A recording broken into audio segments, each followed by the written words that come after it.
অনেক দিন পর বাসায় লাউ শাক এনেছে, তো আবার আমার আম্মু এনেছে। তো লাউ শাকগুলো দেখে তো এত ভালো লেগেছে, রাত্রেবেলা এনেছে। তো এখন সকালবেলা উঠে আমি কুটতে বসে পড়েছি।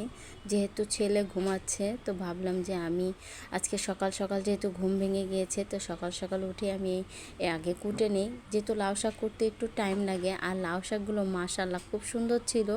আমার তো দেখে অনেকটাই লোভ লেগেছে। শাকের ভিতরে আমি লাউ শাক আর পুঁই শাকটাই বেশি পছন্দ করি। তো লাউ শাকগুলো আমি খুব সুন্দর করে বেছে নিয়েছি, এক এক করে ডাটাগুলো কি সুন্দর মাশাআল্লাহ কচি ছিল। তো আজকে লাউ পাতার ভর্তা বানাবো, তো এই জন্য পাতাগুলো খুব সুন্দর করে আঁশগুলো ছাড়িয়ে নিচ্ছি, যেন আঁশ না থাকে। আঁশ থাকলে আবার এটা মানে সমস্যা হয় না, তবুও যেন আঁশগুলো ভালোভাবে ছাড়িয়ে নিয়েছি। তো এই তো আমি লাউ পাতাগুলো সিদ্ধ বসিয়ে দিয়েছি, বেশি করে রসুন, পেঁয়াজ আর কাঁচামরিচ দিয়ে।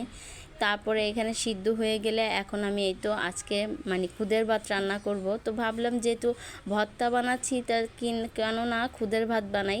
তো এদিক দিয়ে আমি খুদের ভাতটাও রান্না করে ফেলতেছি। তো এদিক দিয়ে আমি খুদের ভাতটা চড়া দিছি, চড়ায় ভালোভাবে ভাজা ভাজা করে নিচ্ছি।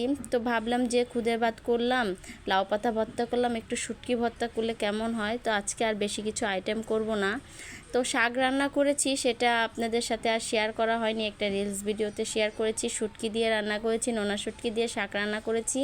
আর এদিকে ভাবলাম যেহেতু মানে চালটা হোক, মানে ভাতটা হোক, আর এদিক দিয়ে আমি ভর্তাটাও বানিয়ে নিই। তো এদিক দিয়ে প্রথমে আমি শুটকির ভর্তাটা মানে বানিয়ে নিচ্ছি। শুটকি ভর্তাটা আমার ঘরে অনেক সবাই পছন্দ করে, তো এর জন্য শুটকি ভর্তাতেই বানাচ্ছি আগে। তারপরে লাউ পাতা ভর্তা, আমি কিন্তু লাউ পাতা ভর্তা কখনো বানাই নেই, এই প্রথমবার বানাচ্ছি লাউ পাতা ভর্তা। অনেকেরই দেখি লাউ পাতা ভর্তা দিয়ে মানে ভাত খায়, বা বোয়া ভাত, খুদের ভাত এগুলি খায়।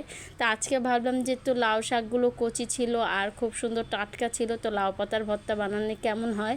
আসলে অনেকটা মজা হয়েছিল লাউ পাতার ভর্তাটা। তো এদিক দিয়ে আমি শুটকি ভর্তাটা বানিয়ে ফেলেছি, এখন আমি লাউ পাতা ভর্তাটাও বানিয়ে ফেলবো।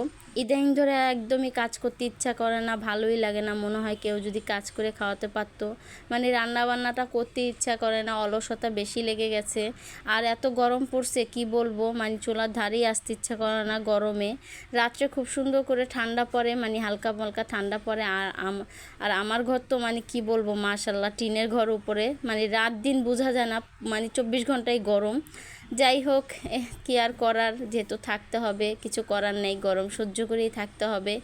তো এখানে এই তো লাউ পাতার ভর্তাটাও বানিয়ে নিচ্ছি। লাউ পাতার ভর্তা কিন্তু এত ইজি বানানো, কি বলবো, একটা শুটকি দিলে হয়তো ভালো লাগতো, কিন্তু এভাবেও ভালো লেগেছে লাউ পাতার ভর্তাটা। যাই হোক, এই তো বানানো শেষ করে তারপর সবাইকে খাওয়া দাওয়া করি, এখন নিজে খেতে বসলাম।